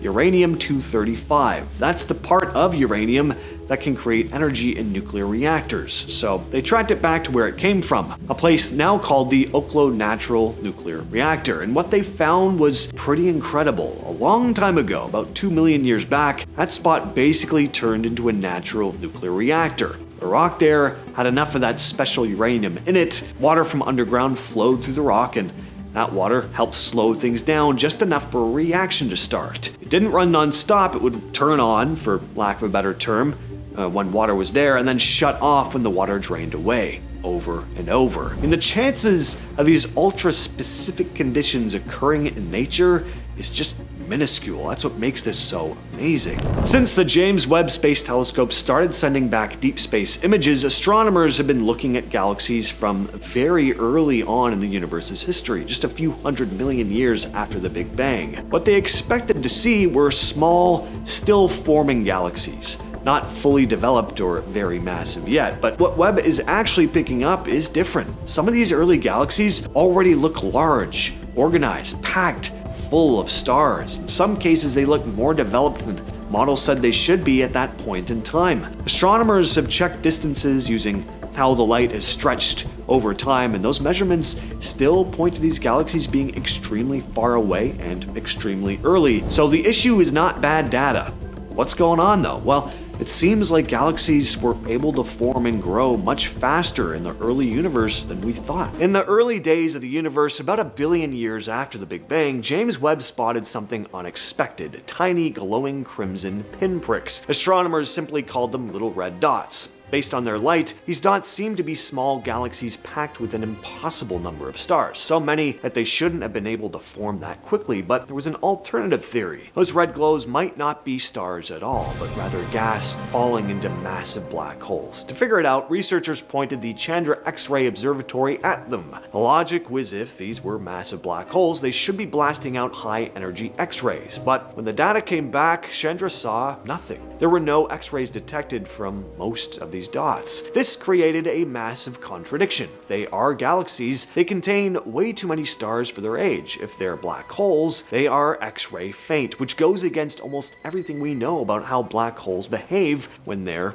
eating. One idea is that these black holes might be buried under such thick clouds of gas and dust that even the X-rays are being smothered before they can reach our telescopes, but we still don't have a definitive answer. Deep under Antarctica's Ross Sea, methane gas is escaping from the ocean floor. This shouldn't really be happening, at least not yet. See, for a long time, we've known that huge amounts of methane are trapped under the Antarctic ice, but the assumption was that the freezing temperatures and pressure kept it stable. Then in 2011, a group of divers came across an active leak. It was the first time anyone had seen the gas bubbling up from the seafloor in this region. The mystery isn't just that it's leaking though, it's that the leak is happening in a part of the ocean that hasn't really warmed up much. So scientists can't just chalk this up to rising temperatures. Deep sea microbes also typically migrate to these leaks and eat the methane before it can reach the atmosphere, but when researchers returned to this site, they found that the microbes were incredibly slow to respond. It took 5 years for a tiny colony to form, and even then, they weren't consuming enough of the gas to stop it from escaping. We don't know why the methane started moving on its own or why the microbes are failing to keep up. For decades, people working at high-security nuclear sites have been seeing things in the sky. More than just strange lights, too. I mean accounts of solid metallic discs or cigar-shaped objects hovering right over missile silos. The most famous case happened at Malmstrom Air Force Base in Montana. Witnesses there described a glowing red orb hanging around the front gate. While that was happening, 10 different nuclear missiles went completely offline at the same time. The weird part is that when technicians went to fix them, they couldn't find a single mechanical issue. The missiles just turned off and then eventually came back on. And this hasn't just happened once. Similar reports have come out of Minnow Air Force Base and sites in the UK. On radar, these objects have been clocked moving at thousands of miles per hour and pulling these impossibly sharp turns. What are these things? Why are they so interested in nuclear technology? There are plenty of theories, none have been proven, and if there is a definitive answer, it hasn't been made public.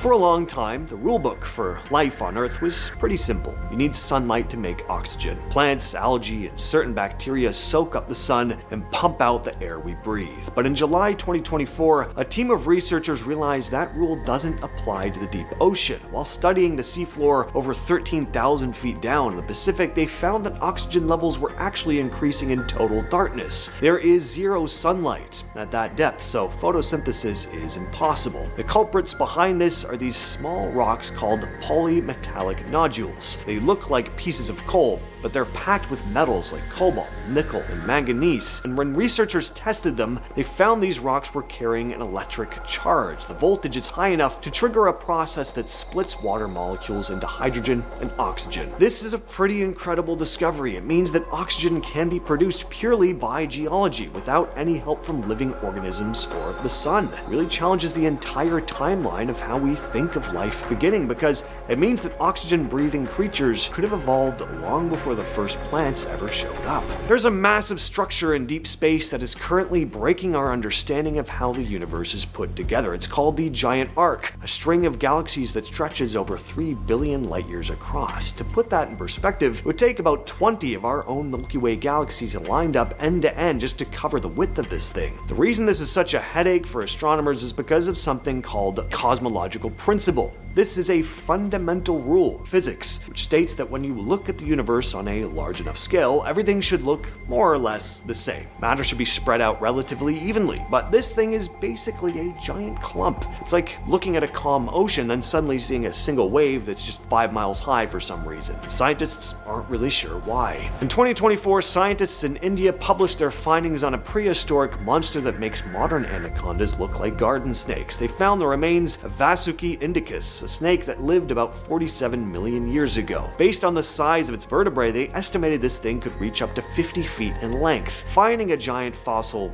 is cool, but the mystery here is actually about the weather. Snakes are cold-blooded, which means their body temperature and size are directly limited by how warm their environment is. For a snake to grow to 50 feet, it needs a constant extreme level of heat. The problem is that our current climate models for that time period don't show the Earth being especially hot. If this snake existed, it means the global temperatures 47 million years ago were a lot hotter than what we've been telling people for decades. It could mean that our understanding of the Earth's past climate is missing a huge piece of the puzzle. We're either wrong about how snakes grow, or we're very wrong about how hot the planet used to be.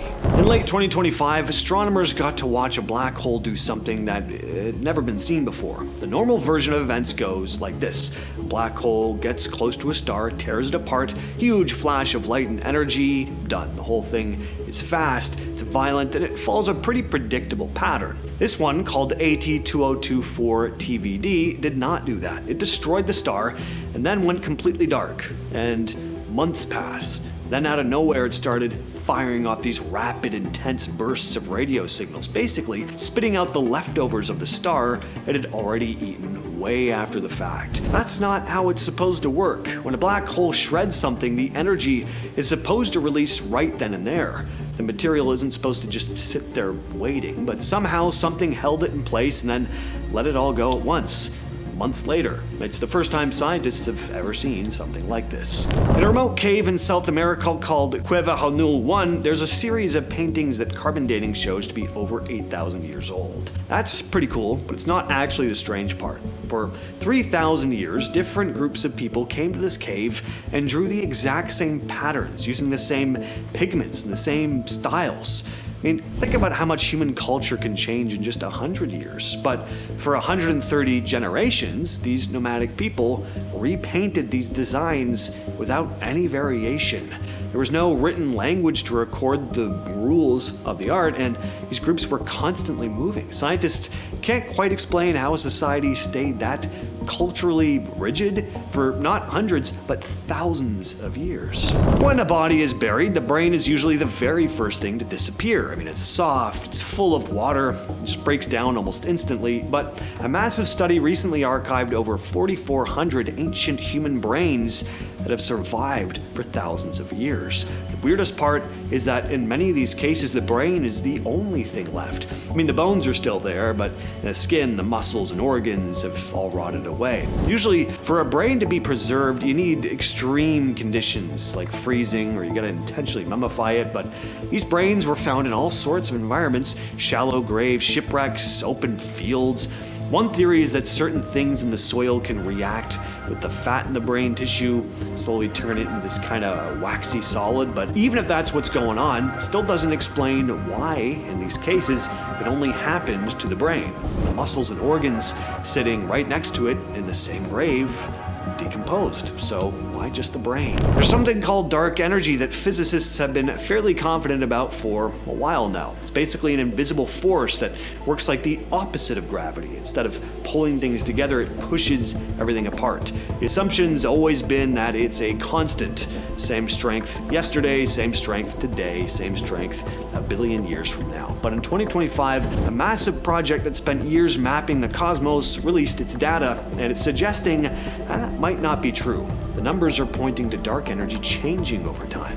It doesn't look like it's been the stable, fixed thing that we thought it was. And that's a pretty big deal, because everything we think we know about where the universe is headed was built on that assumption. All the predictions about galaxies drifting apart, about the night sky, what it'll look like in a trillion years, about how it all eventually ends. Those were calculated with a constant in mind. If the force isn't constant, those calculations don't hold. But it goes even further than that. If something that fundamental can change, the rules that we use to describe how the universe works might not be permanent rules at all. They might just be what happens to be true right now, in this particular phase of things. When the Sjönunkur volcano in Iceland erupted recently, it didn't behave like a normal volcano. Usually magma sits in an underground chamber a few miles beneath the surface, where it cools slightly, changes its chemical makeup, and then erupts. But when geochemists tested the lava from this eruption, they found it had come directly from the boundary where the Earth's crust meets the mantle, nearly 10 miles down, without stopping anywhere on the way. And based on everything they could measure, it made that trip in what might have been days, possibly hours.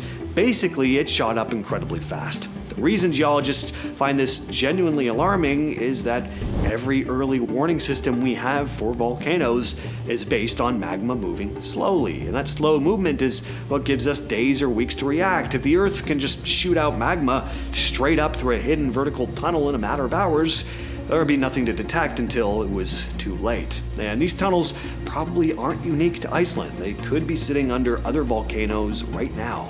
We just weren't looking for them, because until this eruption, we had no reason to think that they existed. The Teratosses was a civilization that lived in what is now Spain about 2,500 years ago. They were incredibly wealthy and advanced, but then they suddenly vanished from history, leaving almost nothing behind. But in 2024, archaeologists found a slate that contains a series of symbols. The writing looks like a mix of Phoenician and other early writing from the region, but it doesn't follow the rules of any known language. We can see that they had a complex system of writing, but because the culture disappeared so completely, we have no clear way of translating it. There are two big mysteries to solve. First, where did this specific alphabet come from? It seems to have appeared out of nowhere, fully formed and highly sophisticated. And second, how does civilization this literate and organized just blink out of existence? On November 23rd, 2025, a volcano in Ethiopia called Haile Gubbi erupted with absolutely no warning. To understand why that's a problem, you need to know what kind of volcano this is. Haile Gubbi is a shield volcano. It's wide and flat, not the tall, pointy kind. Shield volcanoes are generally calm. They tend to just slowly leak lava rather than explode. And on top of that, this one was considered completely dead. It hadn't done anything since the end of the last ice age, roughly 12,000 years ago. There were no sensors on it, no monitoring of any kind, because there was no reason to think anything would ever happen. But on that morning, it sent an ash cloud 14 kilometers into the sky. The ash was fine enough that it eventually drifted all the way to China. Geologists are now trying to work out why this happened with zero warning. Normally, a waking volcano, it gives you months of warning. Small earthquakes, ground swells, gases will leak out. That was not the case here at all. And that means that magma can apparently move in massive quantities deep underground without leaving any of the clues that we normally rely on to, keep people safe. And that's pretty disconcerting. In 2017, divers working off the coast of England came across something that didn't quite look like your typical 18th century shipwreck. The vessel was a Dutch trading ship that went down in the 1700s while carrying a load of silver and cargo bound for the Baltic trade routes. In the wreckage were human bones, but they weren't the usual dark, brittle remains you'd expect after 300 years underwater. These bones had a bright metallic silver color. When researchers analyzed them, they found that the calcium in the bones had been almost completely replaced by silver ions. The ship was carrying a ton of silver coins and bars, so over time, the silver leached out of the cargo and worked its way into the bones, gradually replacing the original material with metal. We know this can happen, but an example this extreme is almost unheard of, and only 3 skeletons went silver. Other remains found just meters away in the same debris field decayed normally and were mostly gone. Early in 2024, researchers using a dating technique called U-series imaging looked at cave paintings in Liang Karampong, Indonesia, confirmed they're at least 50,000 years old. That makes them some of the oldest cave paintings ever found. The art shows what looks like a hunting scene, these human-like figures hunting a large pig. The figures, though, are a bit off. Their hands have extremely long fingers that end in what look like claws. Now, at the time that this was painted, there were at least 3 species of hominid in Southeast Asia: Homo sapiens, Denisovans, and the small little Homo floresiensis, and none of them had clawed hands. Now, some researchers say the claws are just obviously artistic expression, but others point out that whoever painted this was clearly capable of drawing things realistically, like the pig, so there's also the possibility that they were depicting an actual creature of some kind. As for what that would have been, we don't know. In August of 2025, archaeologists from the Russian Academy of Sciences were digging through a burial site near the old Russian town of Suzdal when they pulled out a silver coin called a jidal. This coin was made in the 8th century in the Hindu Kush, the mountain region that's now Afghanistan and Pakistan. According to everything we know about medieval history, organized trade between Central Russia and Central Asia didn't start until the Viking river routes opened up in the late 9th and 10th centuries. So finding this coin in the 700s in a rural Russian grave is pretty strange. It basically means people may have already been moving goods across crazy distances, over 3,000 miles of wilderness, long before we thought those trade routes even existed.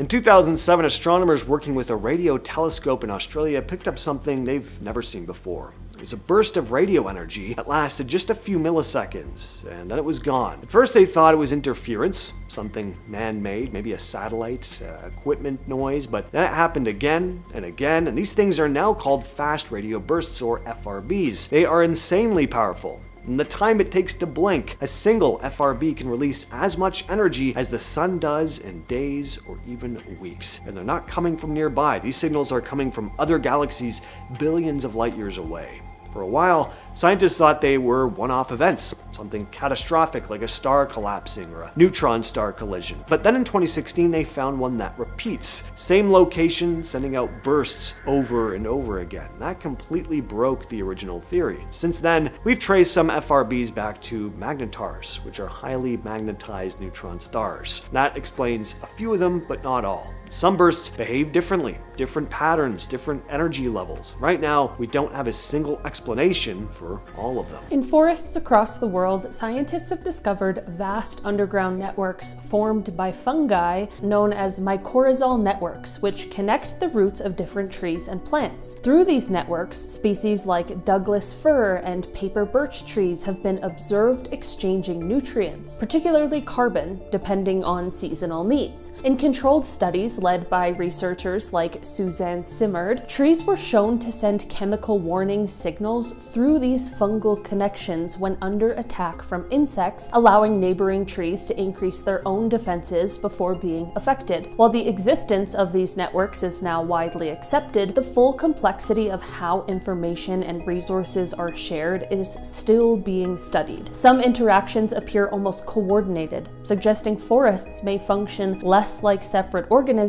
and more like interconnected systems, something that challenges the way we traditionally define communication in biology. In coral reef ecosystems, species like the clownfish exhibit a remarkable ability known as sequential hermaphroditism. These fish live in strict social hierarchies, where a dominant female leads a group of males. If that female dies or is removed, the largest male in the group undergoes a complete biological transformation into a female. This change is driven by shifts in hormone levels, particularly estrogen and androgens, which trigger the restructuring of reproductive organs and behavior over time. Another species, the bluehead wrasse, can undergo a similar transformation in the opposite direction, changing from female to male within days. While scientists understand parts of the hormonal process, the speed and completeness of these changes remain difficult to explain. It's a biological flexibility that directly challenges the idea that sex is a fixed trait in all organisms. In 1951, cells were taken from a patient during treatment, and something completely unexpected happened. Instead of dying after a limited number of divisions, as most human cells do, these cells continued to grow and replicate indefinitely.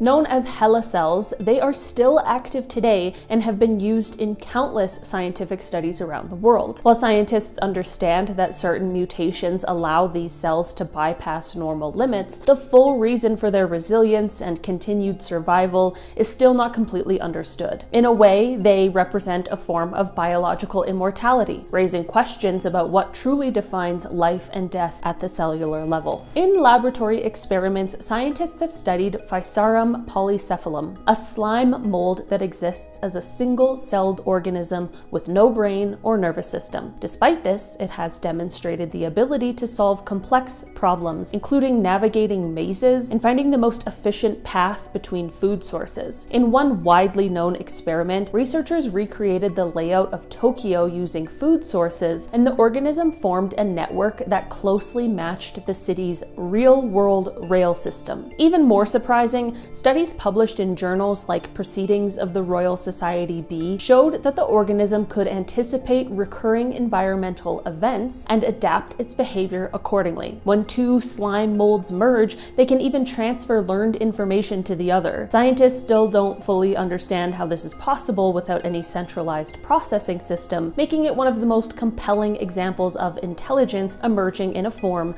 that really just shouldn't support it. Kinda cool and really, honestly, terrifying. Between 2007 and 2009, a night watchman named Yalkin Yalman from Kumburgaz, Turkey, filmed a bunch of strange objects over the Sea of Marmara. He worked late night shifts and often brought his camcorder with him. Well, one night he spotted a glowing object hovering above the water and started to record. And over the next 2 years, he kept seeing the same thing. Metallic-looking shapes that changed color and moved in odd ways. Sometimes they appeared to show small figures inside when zoomed in. The clips got the attention of the Sirius UFO Space Sciences Research Center in Istanbul. The director claimed the footage had been analyzed by experts and found to be authentic. It wasn't tampered with or digitally altered. They called it a turning point for UFO research in Turkey. The story got so big that the country hosted a massive UFO conference in 2009, with speakers like Nick Pope, who'd worked for the UK's Ministry of Defence, investigating UFO reports. The footage has never been fully explained. Even now, the UFO videos are considered some of the clearest and strangest UFO footage ever recorded. What you're looking at here are not fireworks. This is a phenomenon known as the Naga fireballs. Every year around late October, people along the Mekong River in Thailand see these glowing reddish balls shoot straight up out of the water. They call them Naga fireballs, or translated from Thai, fireballs of the giant river serpent. Some are tiny sparks, others are as big as basketballs, and on some nights there are hundreds, even thousands of them, all along a 250-kilometer stretch of river. Before the 80s, locals just called them ghost lights, but they were officially renamed in the mid-80s. People have been seeing them for hundreds of years though, so the lights themselves are way older than the name. They don't just show up on the Mekong either. Smaller rivers, lakes, and ponds in the area have also reported them. It's said the fireballs come from the Naga, a giant serpent living in the river. But scientists have tried to explain them with stuff like natural gas igniting, but they're still not really sure. The Marfa lights are these weird glowing orbs that show up near Marfa, Texas, mostly along Highway 90, about 9 miles east of town. People report seeing them flicker, change color, split apart, or merge back together. They're usually yellowy orange, but sometimes green, blue, or red. The first recorded sighting was way back in 1883, when a cowhand named Robert Reed Ellison saw this flickering light while driving cattle. He thought it might be an Apache campfire, but when he checked, there was no sign of any fire. Other settlers saw the lights as well, and no one had any idea what they were. The first published account was in 1957, and a local rancher also photographed the lights in the 1976 book Tales of the Big Bend. Researchers like James Bunnell have tracked dozens of sightings between 1945 and 2008. He counted at least 34 notable ones. Some say the lights are stationary, sometimes they move around in an unpredictable pattern. It's all just very strange. Back in February of 2023, the crew of the Navy ship the USS Jackson saw something off the coast of Southern California. Their sensors picked up 4 objects, all shaped like Tic Tacs, flying over the ocean inside a highly restricted military zone known as W291. The footage you're looking at was taken by a sophisticated sensor system and clearly shows one of the objects rising straight out of the water and shooting off into the air. There were no wings, no rotors, no heat trail, basically no explanation as to how it flew. The Navy described this as having what's called transmedium capability, meaning it could move seamlessly between the ocean and the sky without any clear means of propulsion. These craft were also picked up by multiple radar systems, which showed they were solid, physical objects. Eventually, all 4 of them flew off in perfect sync, vanishing almost instantly. To this day, there's no official explanation. The Navy still lists them as unidentified, saying they have no clue where they came from or who or what was operating them. 2 scientists at Appalachian State University caught some video of the legendary Brown Mountain Lights in Burke County, North Carolina. For years, people had been reporting seeing these mysterious flashes over the mountain, but nobody had any solid proof. Dr. Daniel Caton and observatory engineer Lee Hawkins have been chasing this for over a decade. About 3 years before they got the footage, they set up cameras on a rooftop to try and capture the lights. They take a number of 30-second images every night, consistently from dusk until dawn, Hawkins said. Well, out of millions of images, they saw nothing until July 16th of 2016. That night, both cameras recorded a light flashing over the mountain. They had no explanation for it. Even the local tourism director, Ed Phillips, who'd seen the lights years before, was impressed, saying, "Yes, finally we have something. They're vindicated. It's given them credibility to what they've seen. We know there's something. What is it? We don't know." In 2011, a group of fishermen caught a dusky shark in the Gulf of California. When they opened the pregnant shark, they found a fetus with one perfectly centered eye. A marine biologist examined the specimen and confirmed it was a genuine case of cyclopia. The mutation happens early in embryonic development and usually leads to fatal defects, but this shark fetus was otherwise completely normal. Scans showed its organs and skeletal structure were healthy. The only abnormality was its single, fully developed eye. Scientists preserved the shark for study, but to this day, they can't explain why this case was so biologically clean compared to most other occurrences. In 2018, pig farmers in China began reporting litters with bizarre facial deformities. Some piglets had snouts that curved upwards like a trunk. Others had eyes misplaced on their heads or unusually shaped ears. Veterinary teams investigated dozens of cases. The piglets didn't show signs of chemical exposure or infection, and genetic testing didn't find a consistent mutation either. The deformities appeared randomly in unrelated herds, then faded away months later. Many piglets were otherwise healthy, which made the phenomenon even stranger. While the leading theories point to spontaneous genetic errors triggered by environmental stress, no one has been able to prove it.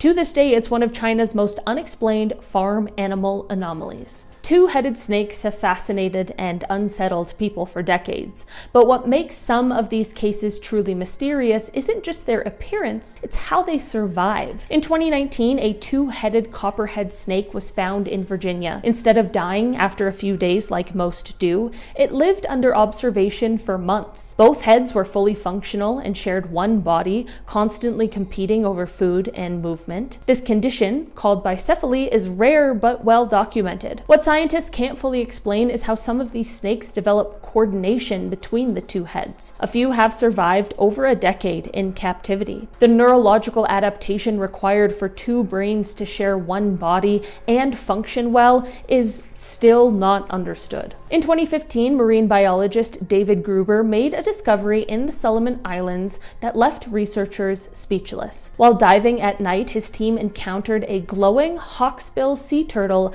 emitting bright green and red light. This was the first biofluorescent reptile ever documented. Unlike bioluminescent creatures that create their own light, this turtle absorbed surrounding light and re-emitted it in neon colors. Scientists were able to record it and study it, but they still don't fully understand how or why a sea turtle would evolve this ability. It doesn't match typical defense mechanisms or camouflage patterns. This discovery was published in National Geographic and stunned the scientific community. It proved that even large, well-studied species can still hold incredible secrets. We're starting with a mystery that's currently playing out in real time. So in June of 2025, an aerospace engineer named Monica Reza went missing. She's the director of materials at NASA's Jet Propulsion Laboratory, or at least was. In the morning of June 22nd, she was hiking with a friend in the Angeles National Forest. According to her hiking partner, he'd stepped just a few feet ahead of her on the trail. He turned back, saw her wave and smile at him, and then he looked away for a split second to navigate a turn. When he looked back again, she was gone. There was no sound of a struggle. There was no scream, no tracks leading off the trail into the brush. Search and rescue teams spent weeks combing the area with infrared drones and canine units, but they found absolutely nothing. This would be strange enough on its own, but the FBI and a House committee are now investigating a bit of a pattern. Reza is one of roughly a dozen high-level people with above top secret clearances who vanished or died under bizarre circumstances since 2023. Another major name on that list is retired Air Force Major General William Neal McCasland, who disappeared from his home in New Mexico in February 2026. McCasland is the former commander of the Air Force Research Laboratory and had overseen classified aerospace and nuclear programs. He left behind his phone and glasses, but took his hiking boots and a revolver. And these recent cases, are they all connected? We still can't say for sure, but it does seem like there's something super fishy going on. Back in March of 2026, a group of geologists working in Morocco's Dades Valley published something that genuinely messes with how we think life evolved on this planet. They found what are called wrinkle structures in rocks that are around 180 million years old, from the early Jurassic period. But what is a wrinkle structure? Basically, it's the fossilized leftovers of microbial mats, huge sheets of bacteria that used to cover the seafloor. We've always found these in shallow water and assumed the bacteria needed sunlight to survive, same as plants. But these Moroccan fossils were sitting in rock that formed at least 180 meters underwater. That's deep enough that zero sunlight reaches it. Photosynthesis is completely out of the question down there. Researchers from Harvard and Science Daily ran chemical tests on the rocks. They found high concentrations of carbon right underneath the wrinkles, a clear sign of biological activity. So these microbes weren't running on light at all. They were pulling energy straight from chemical reactions with the minerals in the Earth's crust. That process is called chemosynthesis. And if bacteria can exist in total darkness at the bottom of the ocean like this, there's a real possibility something similar is happening right now out in space, on moons like Europa or Enceladus. In April 2026, a giant radio telescope in Chile called ALMA did something that had never been done before. It detected water inside an object from another star system. The object is a comet called 3I Atlas, only the third interstellar visitor we've ever spotted. Astronomers were able to analyze it and found it contains deuterated water, which is basically a heavier version of normal water. In our solar system, comets have a pretty consistent ratio of heavy water to regular water, about one heavy molecule for every 10,000 normal ones, but in 3I Atlas, that ratio is 30 times higher. That is not a small difference. The chemistry that produces that much heavy water is very temperature sensitive, and for a comet to have this much of it, it had to form somewhere colder than 30 Kelvin. That's minus 406 degrees Fahrenheit or minus 243 degrees Celsius. So this comet came from a part of the galaxy that was colder and more shielded from radiation than the region where our sun was born. Point is, this is a real physical object telling us that other star systems can form water and planets in completely different conditions than ours. I mean, we used to assume that our solar system was kind of the default template for the universe, but this comet is proof that that may not be the case. In late 2025, a team from a group called Coldex drilled an ice core in a part of Antarctica called the Allen Hills. And what came up from the bottom was pretty strange. Instead of the clear or bluish ice you'd normally expect, the bottom of this core was a murky caramel color. When they dated it, it came back at 6 million years old. The oldest continuous ice we've ever found before this was somewhere between 800,000 and 1 million years old. This obviously blew that record completely out of the water. No pun intended. But the age isn't even the strangest part here. The strange part is that this ice exists at all. Glaciers move. Over millions of years they flow toward the ocean, they melt and get replaced. Every model we have of how Antarctica's ice sheet behaves says it's basically impossible for a pocket of ice to just sit still for 6 million years without getting crushed or swept away. Yet here it is.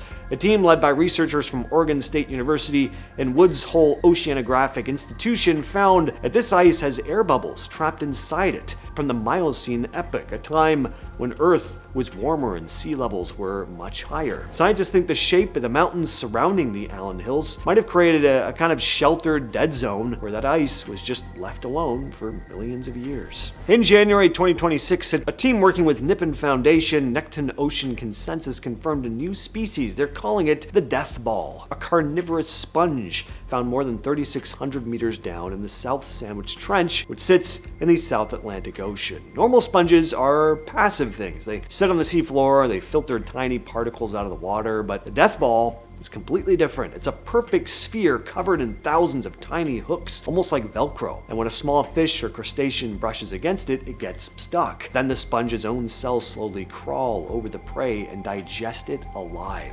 Sponges have been around for over 500 million years, and for that entire time, they've been about as threatening as SpongeBob. But then we have this newly discovered death ball. Oddly, there's no fossil evidence of anything in between the more passive filter feeders and this more predatory creature, though. Picture this. A goat walking down a dusty road on 2 legs like a person. That's exactly what villagers in Bihar, India saw in 2015. A baby goat was born missing its hind legs. Instead of struggling to survive, it did something incredible. It learned to balance upright on its front legs and walk. Locals captured the goat on video and it quickly went viral. Veterinarians examined it and found no neurological issues. The goat's spine and muscles had simply adapted to its new reality. Experts have documented animals adapting to missing limbs before, but what stunned scientists was how efficiently this goat moved. It walked with posture and rhythm almost identical to a human's gait. There was no training, no help, just raw survival instinct. Even now, researchers say they still don't fully understand how it achieved such perfect balance. In 2013, Spanish fishermen discovered something disturbing inside a pregnant blue shark, a fully formed two-headed embryo. Both heads had functional gills, eyes, and brains. This wasn't an isolated incident either. Similar two-headed shark embryos have been discovered in the Gulf of Mexico, Japan, and Argentina. Marine biologists confirmed the cases in studies published in Journal of Fish Biology. This condition happens when an embryo begins to split but never fully separates. It's rare in any species, but in sharks, it's exceptionally unusual. What puzzles scientists is why these cases have increased in the last decade. Some think pollution or environmental stress may play a role. Others say it might be genetic instability from population declines, but there is still no clear answer. The two-headed embryos usually don't survive long, but their increasing appearance is leaving experts uneasy. In 2017, biologists in Costa Rica documented something extraordinary: a frog whose entire body was see-through. Transparent frogs, known as glass frogs, already exist in nature, but this one wasn't just translucent. It was completely clear. Its beating heart, stomach, and liver were fully visible through its skin. Genetic testing showed it didn't match any previously cataloged species. The frog wasn't sick or albino either. Researchers studied it carefully but couldn't determine why or how the mutation happened. Transparency like this gives no clear evolutionary advantage and had never been recorded at this level in a wild amphibian. The frog lived a normal lifespan and appeared healthy, but its mutation remains one of the most puzzling amphibian cases of the last decade. In 2017, a farmer in Assam, India, witnessed something he described as, quote, otherworldly. One of his goats gave birth to a baby with a single, large eye positioned in the center of its forehead, kind of like that lady from Futurama. Veterinarians diagnosed the newborn with cyclopia, a rare congenital disorder caused by abnormal development of the front portion of the brain. The goat also had a missing nose and fused eyelids. What makes this case so mysterious is how well developed the rest of the body was. In most animals, this condition is fatal early in development, but this goat was born alive and even survived for several days. Experts said the chances of this happening naturally are astronomically low. Photos and footage were verified by local veterinary authorities, and the case gained international scientific attention. For decades, people across the US have reported sightings of hairless creatures rummaging through trash or crossing backyards. Many assumed these were cryptids or mangy coyotes. In many cases, they were actually raccoons. Sarcoptic mange can explain most of these sightings, but in several documented incidents in Pennsylvania and Texas, veterinarians found raccoons with no mites, no infection, and no disease. Their hair just simply never grew. Their skin was unusually thick and sensitive, and genetic testing didn't reveal a single clear mutation. Environmental triggers have been suggested, but no one has pinned down the cause. The phenomenon has shown up in scattered, unrelated populations across the country, but what makes it so confusing, it's not spreading like a disease. It's just appearing randomly, again and again. In 2017, a farmer in Georgia was stunned when one of his goats gave birth to a baby with 8 fully formed legs. Spider goat. Veterinarians confirmed the extra limbs were not just small growths, they were actual legs attached at the torso in a way that suggested embryonic twinning. Usually when an embryo splits and doesn't separate completely, you get conjoined twins. But this goat had only one head and one set of organs. That made its mutation unique. Despite its deformity, the goat lived for weeks after birth and became a media sensation. Scientists couldn't fully explain how the extra limbs formed so symmetrically or why its internal development stayed singular. It remains one of the strangest livestock cases ever documented. There is a species of jellyfish called Turritopsis dohrnii that appears to completely defy the natural cycle of life and death. Instead of dying after reaching maturity, this organism can actually reverse its own aging process by transforming its adult cells back into an earlier developmental state. In controlled observations, scientists have watched it revert all the way back to its juvenile form and begin its life cycle again, essentially resetting itself instead of dying. This process, known as transdifferentiation, shouldn't work the way it does at this scale, and researchers still don't fully understand how its cells are able to reorganize so completely. In theory, this means the jellyfish could continue this cycle indefinitely, making it biologically immortal under the right conditions, which immediately raises a bigger question about why other organisms can't do the same. Deep in tropical forests, a parasitic fungus known as Ophiocordyceps unilateralis infects carpenter ants and begins altering their behavior in ways that seem almost deliberately controlled. Once inside the ant's body, the fungus spreads through its tissues and eventually takes over its motor functions, forcing the ant to leave its colony and climb vegetation to a very specific height and location. At that point, the ant locks its jaws into a leaf in what researchers call a death grip, and it dies shortly after. The fungus then grows a stalk out of the ant's head and releases spores down onto the forest floor below, infecting new hosts. What scientists still don't fully understand is how it controls the precise movement and timing, essentially turning the ant into a vehicle for its own reproduction. It doesn't just affect the host, it directs it, which makes this one of the most disturbing examples of biological control ever discovered discovered. There are rare individuals who are born with a condition that prevents them from feeling physical pain entirely, a disorder known as congenital insensitivity to pain. At first, it might sound like an advantage, but in reality, it's actually incredibly dangerous because pain is one of the body's most important warning systems. Without it, people can suffer severe injuries, broken bones, or internal damage without even realizing something is wrong. Scientists have traced parts of this condition to specific genetic mutations that affect how pain signals